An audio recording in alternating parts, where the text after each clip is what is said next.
GST. म्हणजे goods and service tax, अर्थात वस्तू व सेवा कर. हा अप्रत्यक्ष कर आहे जो भारतात 1 जुलै 2017 पासून लागू झाला.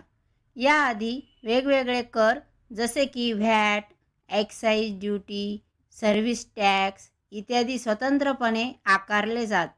पण जी.एस.टी. आल्यावर हे सर्व कर एकत्र करून एकच कर प्रणाली तयार करण्यात आली.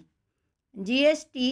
एक देश, एक कर, एक बाजार या संकल्पनेवर आधारित आहे. यामुळे व्यापार सोपा झाला असून करांमध्ये पारदर्शकता वाढली आहे. जी.एस.टी.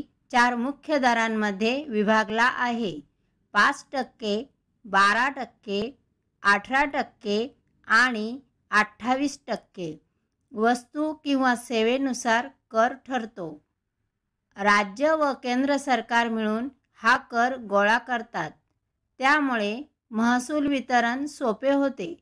ग्राहकांसाठी किंमत स्थिर राहते, तर व्यापाऱ्यांसाठी कागदोपत्री कामकाज कमी होते.